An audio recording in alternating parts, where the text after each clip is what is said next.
HR issues can kill you. One complaint against your company can turn your world upside down. And you spend way too much time dealing with HR when you should be spending your time on making a profit. You should talk to Bambi. With Bambi, get access to your own dedicated US-based HR manager starting at just $99 per month. They get to know you and your business while providing HR expertise and the personal touch you need and want. They're available by phone, email, and real-time chat, so onboarding and terminations run smoothly. Team members reach peak performance, and your business stays compliant with changing HR regulations. And with Bambi's HR Autopilot, you'll automate important HR practices like setting policies, training, and feedback. HR managers can easily cost $80,000 a year, but Bambi starts at $99 per month. Schedule your free conversation today to see how much Bambi can take off your plate. Go to Bambi.com right now and type in Accelerate under podcast when you sign up. It'll really help the show. Spelled BAM, BEE.com. Bambi.com. Type in Accelerate. Me, but also you. The Pharaoh fast forwards his favorite foreign film, Powder Donut. Okay, what's my line? The only line I see here on the script is get options based on your budget with the Name Your Price tool from Progressive. Oh man, that's a tongue twister, huh? I'm sorry, I'm gonna need a few more minutes. Bulbous Walrus, the Bulbous Walrus. The Name Your Price tool, only from Progressive. The owl ran afoul of the comatose coxswain. Progressive Casualty Insurance Company and affiliates. Price and coverage match limited by state law.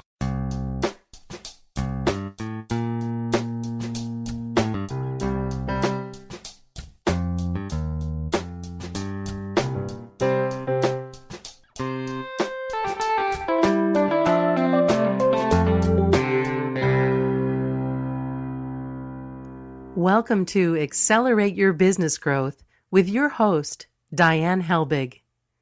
Diane is a leading small business development and leadership coach, author, and speaker who is passionate about sharing valuable ideas, tips, and techniques with business professionals worldwide. Diane brings you the world's experts and gurus in all things business, whether it's sales, structure, social media, planning, or plateauing.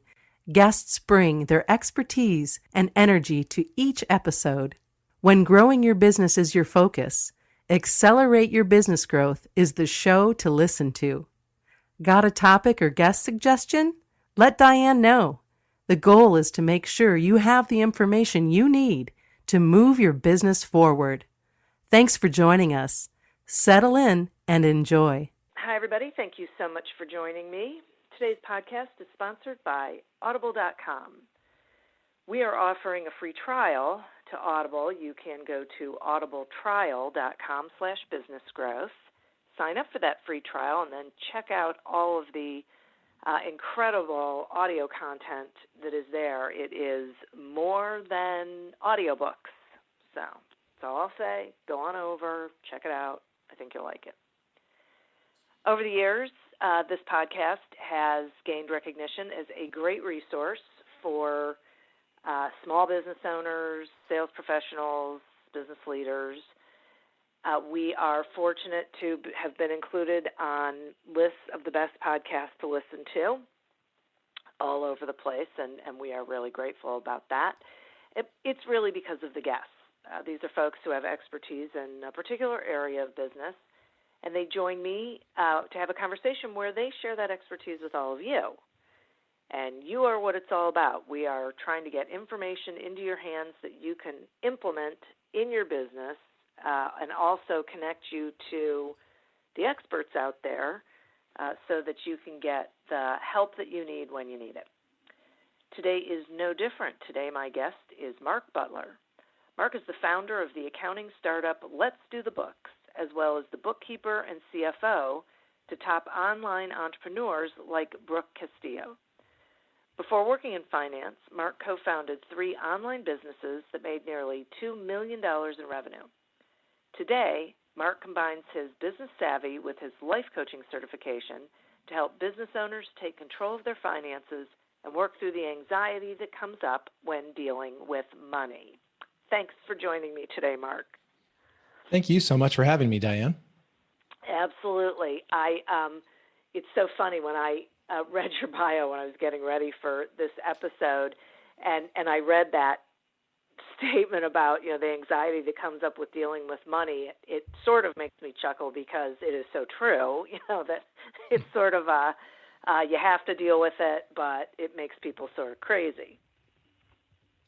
Yeah, it does. It's funny how those numbers on the computer screen can cause such a range of emotions in all of us. And as I've been doing the work I've been doing for the last 7 years, that's been fascinating to me that it could be the same number and elicit a totally different reaction from the person, but those numbers really do seem to have some power. It is so interesting. And so I want to start there with actually talking about shame and fear around money. And I'm curious about like how it creates that destructive cycle, that self-sabotage, so that business owners don't make good choices about their business. What is happening there?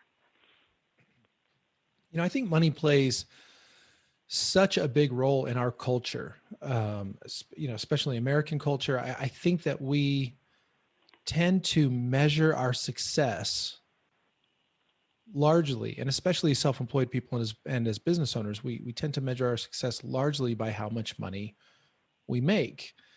And if that's true, then one of the challenges that presents itself is that someone is always making more than we are. And since someone is always making more than we are, if we want to, we can always find ourselves or say that we're falling short. We can always say we're failing because someone's always making more than we are. So there's also this thing, I deal with a lot of sort of up and coming business owners, people who are just in their first couple of years of business, and they tend to congregate with each other. And when they congregate, they tend to sort of compare numbers, and they notice that this person who's in our little group, she's kind of accelerating out ahead of the rest of us. And then some of us are starting to feel behind. And why am I not succeeding as quickly as she is? And why is she smarter? Is she more talented? Do people like her more? And it can really start to spiral. And it all stems from this one number on a spreadsheet, which is how much money we've made in any given period of time. So if a person gets into that cycle where they start to look at, she's making more than I am, then they can start to feel ashamed of that. Then they want to hide it, or they want to hide from it. Then they start to avoid it. They don't want to look at the numbers. They don't want to stay in tune with the numbers, which can then cycle into, more underperformance. The less they look at the money, the less aware they are of it, the less they do to get more of it. And then we're cycling downward.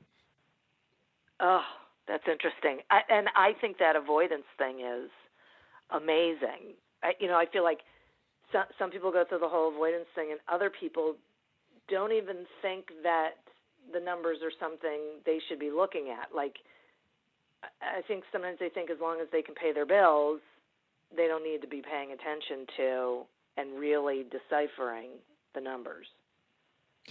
Yeah, you see a lot of people, and it's not that this is always a total disaster. The reality is, in a lot of businesses, you really can kind of look at the bank balance, and people sort of set their own zero in their minds. It's been interesting to me over the years to watch and to hear people say, well, as long as my bank account has this much money in it, I know I'm fine. And that number could be 2,000 for some people. It could be 200,000 for other people. But they establish a certain zero level in their mind. And they say, as long as it's not below that, I'm fine. And as long as I can take X $1,000s per month out of the business to support my family, whatever I need to do with it, then they just leave it at that. And the truth is, I can't even say that that's the worst thing in the world. As long as their business is in enough of a rhythm that it keeps them above their zero, and as long as it puts the amount of money into their pocket that they need.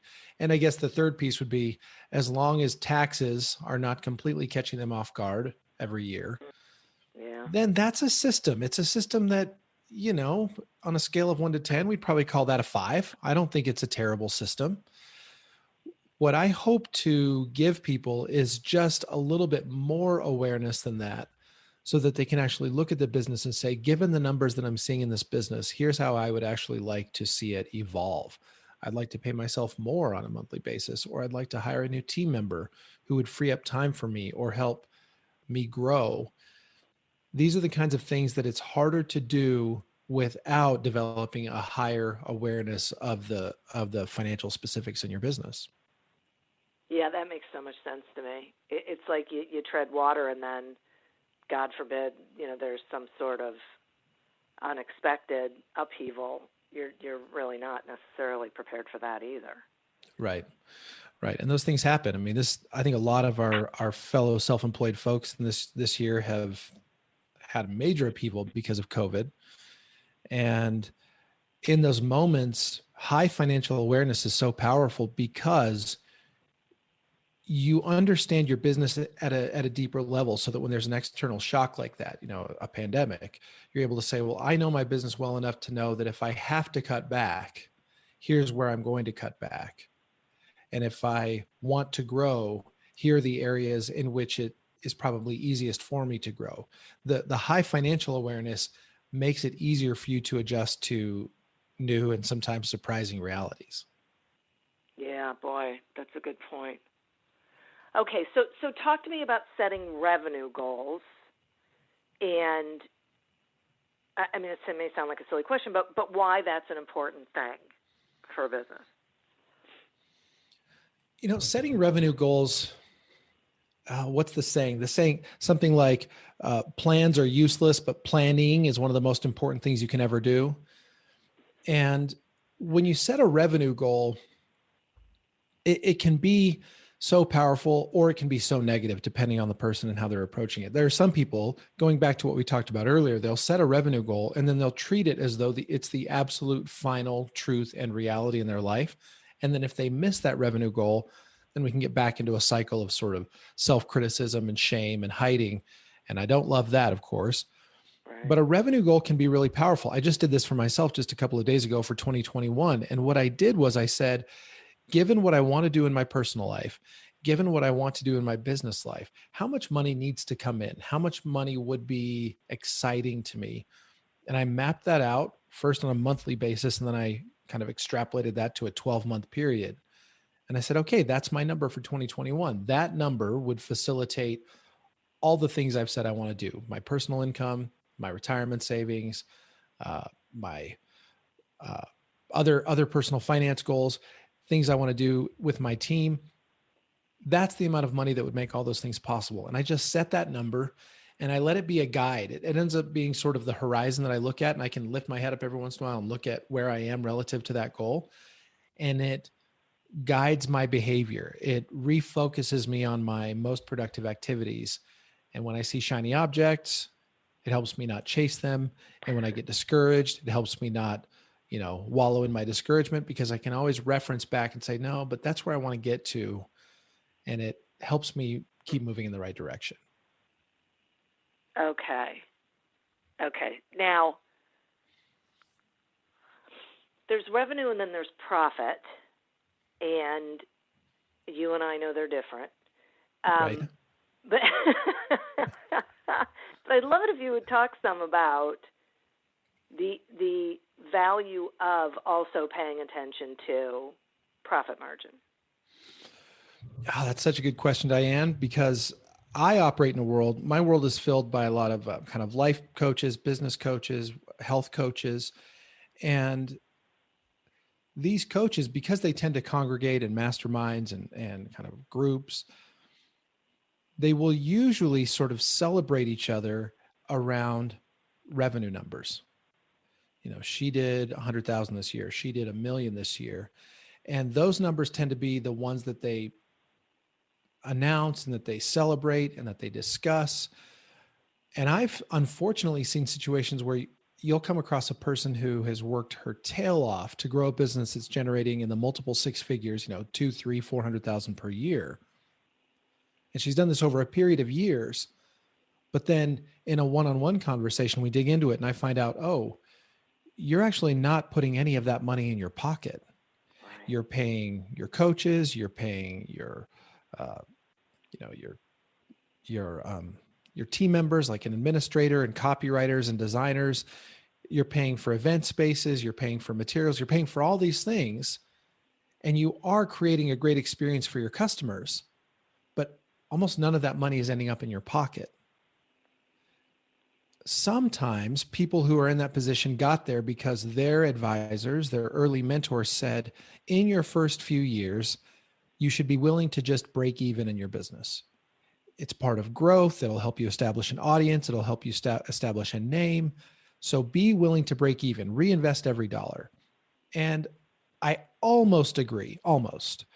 The only change I would make to that is establish the habit from day one of having some of the money that your business generates go into your pocket. In the early days, I don't care if it's just paying for a monthly dinner with you and your partner. I don't care if it's paying your rent as the business starts to grow. Some amount of that money needs to go into your pocket as an affirmation to you that your effort is worthwhile for you. The danger is that years can go by, and if you've gotten into the break-even habit, you don't know when to break the break-even habit. You don't know when it's time to say, okay, I've gotten to this level. Now it's time for the business to start paying me back for all my work. So if you from day one have a habit of putting some of that money in your pocket, then instead of trying to go from zero to something later on, you're going from something to something more later on. And that's an easier thing to do. So knowing the difference between revenue and profit is really the essence of knowing that the business is bringing in a certain amount, but not all of that money is going to you, and deciding to have some of it go to you and then deciding to have that amount grow over time in proportion to your effort. So I want to celebrate the top line number, the revenue number. That's exciting. Sure. I also want to make sure that there's a profit number that we can celebrate, because that's the thing that actually pays for your life as an entrepreneur. Right. That's great. Thank you for that. I think it's so important, and I think so many people focus on the revenue part but not on the profit part, and then get into this exact situation. Yep. Okay, so then how does a company, or how should they be using their bookkeeping data as a tool to help them actually reach those goals? What can they be doing with that information? I think that companies probably need to be looking at the highest level. They need to be looking at three numbers. Two of them we've already touched on. One is revenue and one is profit. Revenue, of course, being the total amount of money that your business brings in from the sale of its products and services. Profit being the amount of money that's left over after the business has paid all of its expenses. The other number that's kind of interesting to look at, or interesting to stay aware of, is cost of goods sold or cost of services. And this number is essentially the amount of money it takes to actually produce and deliver the thing that you sell. So if I'm a coach and I sell retreats, I might sell retreats that people pay $5,000 to attend, and maybe 10 people come, and that's $50,000. But maybe the venue itself, or the hotel, or the house that we've rented, maybe it's $10,000. Maybe we've hired a chef, and that's $5,000. Maybe we're going to ferry people to and from the airport and limo service. That's another $1,000 or $2,000. Then there's another $1,000 or so in like printed materials. These are the things that are sort of cost of goods sold, cost of delivery. And something that I've seen kind of sneak up on people in my industry, in the coaching space, is that when they think about their pricing for their experiences that they're offering people, they're not thinking about the cost of actually delivering that experience. So kind of back to the same issue we were just talking about. If they're not very in tune with what it costs them to create and to deliver the experience, then they find themselves surprised that they had an amazing retreat. People paid a lot of money to be there, but not very much money ended up in their pocket. So I would encourage people to stay very in tune with the cost of creating and delivering the product. The other thing along those lines is in the online space with courses and coaching. I've even seen some accountants who treat marketing expense as a cost of goods sold or a cost of delivery. And it's not something that I've done, but I don't fault them for doing it, because what they're saying is, if I have a $5,000 program and it takes, $2,000 to create and to deliver the program, deliver the experience, and then it takes another $2,000 to advertise it, $2,000 per customer to advertise it. Well, by the time I've paid for the cost of creation and the cost of advertising, there's really not that much left. And that sounds, that math is not complicated. It sounds very simple, but I have seen many entrepreneurs get bit by the cost of creation and delivery and by the cost of advertising. And that's where they get into this question of, wait a minute, I collected a lot of money from people. There doesn't seem to be very much left. What happened here? Got it. Okay. So I'm hearing that, and what I'm processing is that it's really important to look at where is the money going specifically, not just like the marketing bucket, but what were you marketing? Where were those dollars spent? Because it's really easy to not pay attention to how you're spending money. Yeah, really easy, especially if your main focus is the revenue piece. If it's just that top line number, it's really easy to just sort of get caught up in the momentum of your business and to have either you or your person who manages your ads say, well, we're going to up the advertising budget. And you're saying yes, because we need leads, go for it. So you're seeing the advertising budget grow. You're also seeing sales grow, but you're not staying in tune with whether one is actually outpacing the other, meaning is the amount of money that's actually coming in, is it worth the expense, but also the time and the headache associated with advertising that? And as you just pointed out, sometimes people will say, well, I'm advertising because I've got to have leads. And I say, like you just said, well, what are you advertising? They're saying, well, I just advertise to get people on my list. So my list is growing. And then they see that as sort of disconnected from the things they're actually selling. And then they end up leaking a lot of cash there. And I don't fault anyone for doing it. I don't fault the energy. I don't fault the optimism. I think that's all important to sort of the spirit of the entrepreneur. Sure. The challenge becomes, can I do the best possible job of attributing my marketing expense to the sales that are actually coming in? Is it actually driving sales, or are most of my sales coming through word of mouth? Can I draw connections between the dollars spent on marketing and the dollars coming in from my customers? And if I can, then great. And if I can't, then I'm kind of putting those advertising dollars into a black box, and I can't totally be confident about whether they're really doing anything for me in my business. Right. That's great. Okay. Thank you for that. That just a ton of sense to me. Okay, I'm going to take a quick sponsor break, and then I have some more questions for you. Great. The Accelerate Your Business Growth podcast is sponsored by Audible.com, and we are thrilled about that. And I think you probably know that Audible.com has thousands of audiobook titles, but what you might not know is all of the other content they have, like podcasts and guided meditations and Audible originals, news. Just so much is there that you could be taking advantage of. So we're offering you a free trial, so you can do that very thing. You can go to audibletrial.com/businessgrowth, sign up for that trial, and then check it out. I can tell you one of my favorite things about it is that I can access that variety of audio content without having to switch platforms, without having to go from one thing to another. I can just stay within audible.com and get what I need and want. And I think you will too. I am also happy to announce that my new book, Succeed Without Selling, is now available in paperback. If you're a small business owner or salesperson and you struggle with the whole idea of selling or getting the results you're looking for, pick up a copy today. You can find it at your favorite retailer, either online or off. I think you'll find some real value throughout the book. Today we're speaking with Mark Butler about how to make a plan to achieve the financial year of your dreams. So Mark, we've been talking about goal setting and looking at the numbers and whatnot. I'm curious about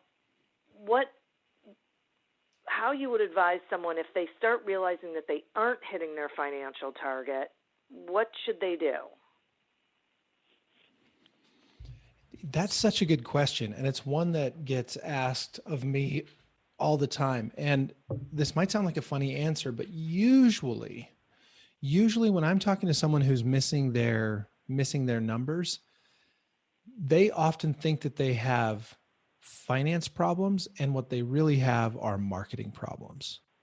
Now, that's not always true, but when I go, sometimes a business owner will call me and ask for a consult, and I'm happy to do that. And I look through their numbers with them, and I ask them questions like, how much are you paying yourself? Show me your team. How much are you paying your team? Show me your software subscriptions, kinds of expenses. Show me your marketing expenses. Show me all these things. And when I dig through those, I kind of gently ask, if you were to cut back here, what would happen? If you were to cut back there, what would happen?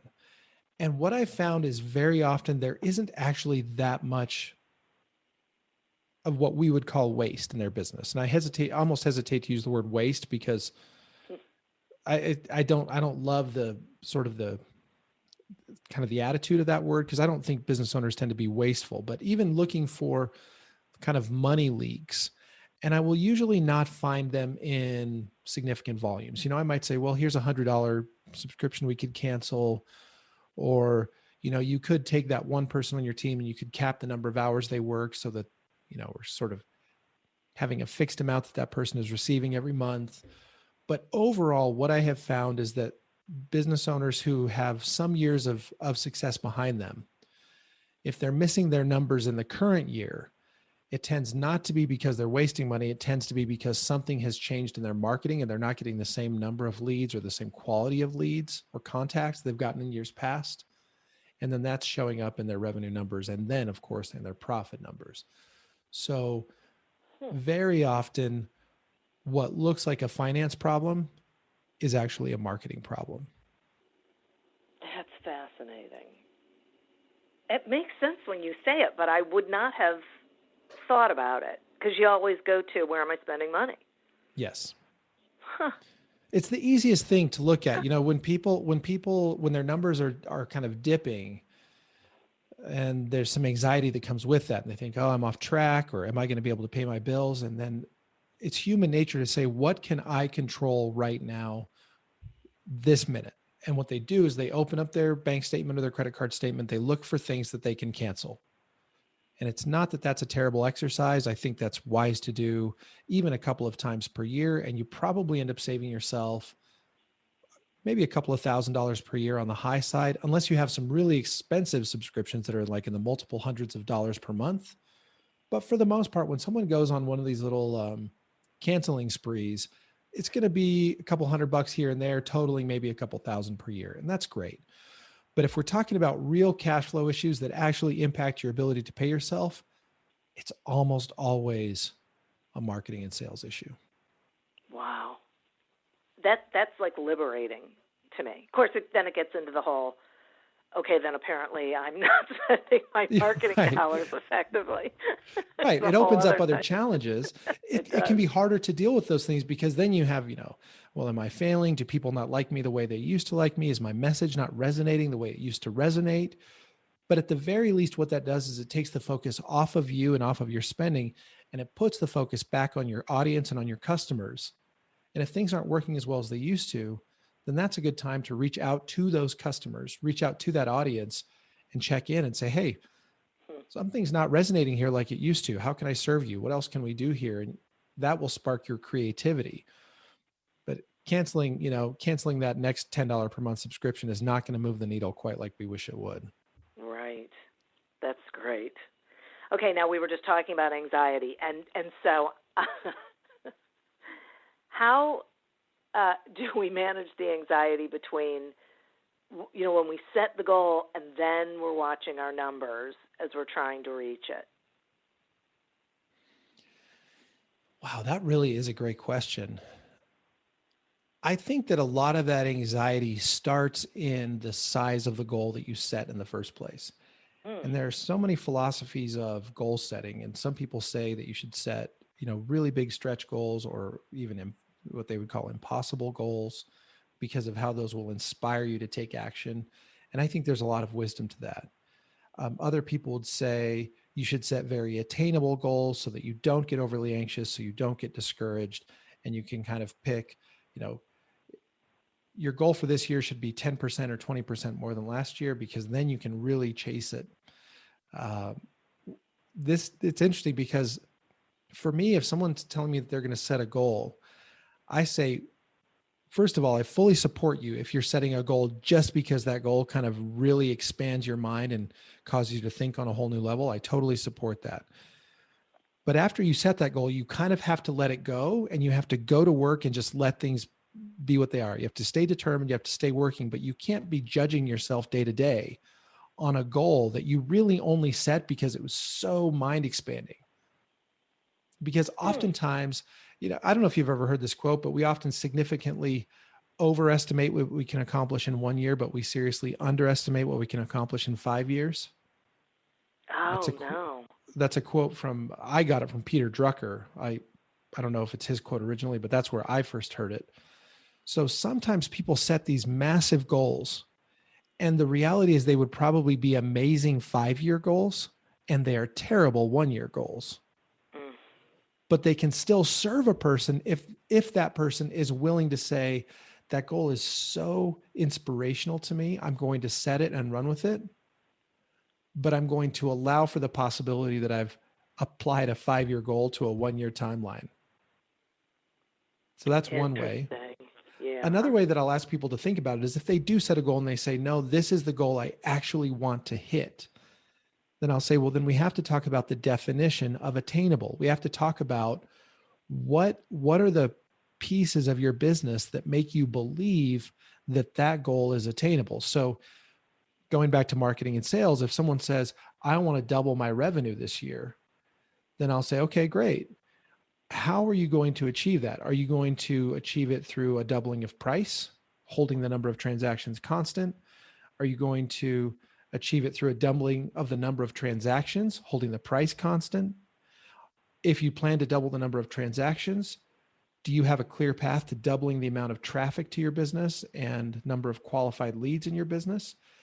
And it's not that they have to have total certainty in every one of those areas, but they have to be able to look at those things and say, yeah, that could actually happen. That's not crazy. It's not crazy for me to increase my traffic that much. It's not crazy for me to increase my qualified leads that much. But if as they dig into their goals, they're finding that every single piece of it seems crazy, like the dominoes that would have to fall to achieve the goal all seem highly unlikely, there still may be benefit to setting that big inspirational goal, but you probably have to disconnect yourself from being very upset if it doesn't go that direction. Whereas if the dominoes that have to fall in order to achieve that goal all seem reasonable, they pass the sort of, yeah, that could happen test, then you go for it and you check in with it often and you use it to drive your activity. So this really is a mental game that each person has to figure out for him or herself. Yeah, well, that sounds like they could use some help with that, because I think that's got to be really hard for, someone to do on their own. I mean, I listen to this and I think, I would imagine that it really requires being very realistic and honest with yourself, and really thinking about, okay, if that's the goal, then what's it going to take to make that happen? Like, what are the steps, and are those realistic? Am I giving myself enough time? Because I find a lot of people underestimate the amount of time something takes. Oh, absolutely. Yeah. Absolutely. So I would also encourage people in this exercise to, number one, get to know themselves truly and deeply. And number two, accept who they discover they are. There are some people who do best with huge, seemingly unattainable goals, and they find them so inspirational that those goals cause them to take action at a level that most of us won't take action. And I think that's a great personality type. I think that those people they can do a lot of good. I think that other people can do a lot of good too, who are people who recognize that that's not them, that huge, seemingly unattainable goals cause a lot of anxiety and can tend to discourage them, a day, a week, a month after they set them. And I think you just got to get to know yourself and say, okay, I actually do best with goals that seem easy. So I like to set a goal that's like a no-brainer, because then I can just work steadily toward it and feel good while I'm doing it, and just take consistent action, and over time see the fruits of all those seeds that I'm planting over the long haul. I think you just got to get to know which one you are and embrace that and work with it. Yeah, not compare yourself to other people and how they work their business. Totally. I've been able to work with so many business owners over the last 7 years. And what it's given me an opportunity to do is sort of get to know myself by looking at how they operate and seeing how I differ. And there was definitely a time where I would say, well, if I want to be successful, I have to think like she does, or I have to work like she does.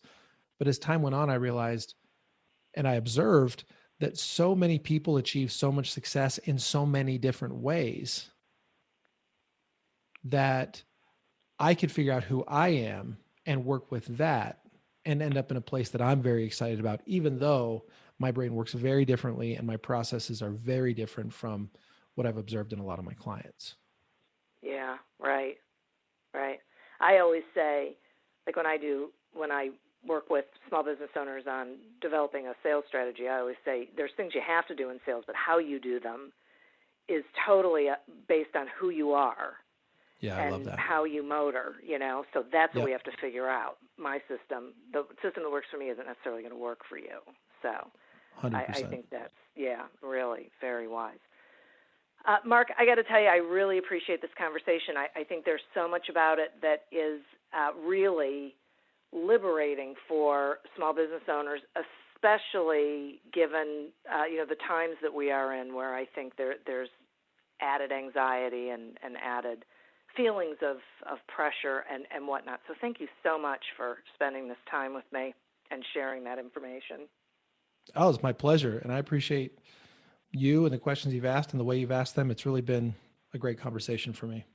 Oh, wonderful. Thank you. Now, will you tell the listeners how they can find you? Yeah, the easiest place is just going to be letsdothebooks.com. On that site, you'll find an explanation of who we are and what we do and our services.